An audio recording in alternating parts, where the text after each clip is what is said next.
Parlons justice et plus particulièrement du cas de Philippe Turcotte qui a fait bien réagir dans les derniers jours. Cet homme de Val-d'Or, condamné en novembre dernier à 48 mois de détention pour des crimes de nature sexuelle, mais libéré dans les derniers jours en attendant que sa cause soit entendue en appel.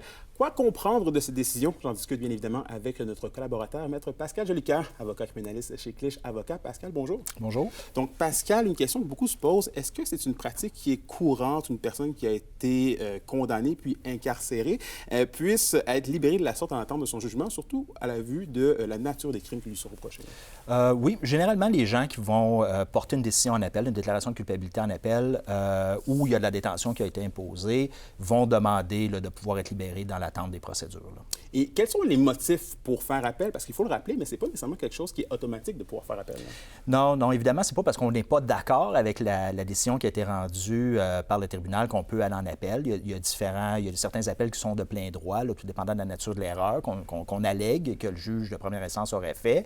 D'autres qui sont sur permission, mais évidemment, ça prend une erreur en droit, là, généralement, là, pour être capable de porter une décision en appel. Donc, quand des fois, on est en matière de crédibilité, entre autres, si le juge n'a pas cru l'accusé, généralement, les cours d'appel ne vont pas intervenir dans ce type de dossier-là, vont laisser l'appréciation de la crédibilité en première instance, au juge de première instance. Et parlons délais. C'est quoi les délais pour justement apporter une cause en appel? Bien, au Québec, là, je parle ici, là, il y en a peut-être différentes provinces qui fonctionnent différemment là, dans le calcul, mais ici, c'est 30 jours à partir de la déclaration de culpabilité. Donc, une fois qu'un juge a déclaré quelqu'un coupable, il y a 30 jours pour porter la déclaration de culpabilité en appel. Et par la suite, sur la peine, parce que des fois, on peut porter seulement la peine en appel, c'est 30 jours à partir de la date de l'imposition de la peine. Ouais. Donc, c'est vraiment de retenir le 30 jours. Oui, c'est exact. Et on sait que ça peut prendre du temps avant qu'une cause soit entendue. Pendant ce temps-là, qu'est-ce qui se passe concrètement avec la peine de prison, comme dans le cas précis qu'on a aujourd'hui? Bien, comme dans le cas précis, là, la peine est suspendue là, à ce moment-là. La Cour d'appel a permis à monsieur de retrouver sa liberté, donc la peine est seulement suspendue. OK, donc la peine est suspendue. Ouais. Et toi, dans ta perspective d'avocat de la défense, dans ta perspective de la justice, est-ce que c'est quelque chose de souhaitable qu'un ou une individu puisse rester en liberté en attente justement d'un jugement? Bien, oui, parce qu'évidemment, le processus de demander à la Cour d'appel d'être libéré dans l'attente des procédures, là, c'est en vertu de l'article 179 du Code criminel. Puis, le juge qui reçoit cette demande-là doit évaluer certaines choses. Puis, une des choses qu'il regarde, c'est qu'au niveau de l'avis d'appel, c'est que l'appel paraît fondé, qu'elle n'est pas futile. Donc, sans se prononcer sur le fond de l'affaire, il va quand même regarder si les motifs d'appel sont sérieux.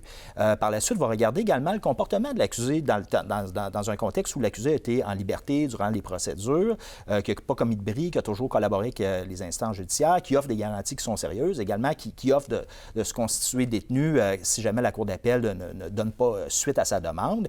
Et par la suite, il y a question de l'intérêt du public. Donc, évidemment, ça, c'est un facteur, un aspect qui est plus large, mais l'intérêt du public, moi, comme citoyen, quand je regarde ça, je me dis que c'est important qu'une personne puisse être libérée en attente de l'appel parce que ça arrive que les tribunaux se trompent, puis évidemment, s'il y a des erreurs qui ont été commises, puis on ne veut pas que des gens soient détenus inutilement, alors que la Cour d'appel pourrait ordonner un nouveau procès ou pourrait seulement annuler le verdict de culpabilité qui avait initialement été enregistré contre cette personne-là, ou rendu contre cette personne-là. C'est ça, parce que autant pour les victimes, autant pour les accusés, le système de justice n'est pas nécessairement parfait, donc il faut pouvoir donner l'occasion de réparer certaines erreurs. C'est exact. Malheureusement, les erreurs arrivent, puis il faut donner une chance au tribunal de Cour d'appel de corriger ces erreurs-là.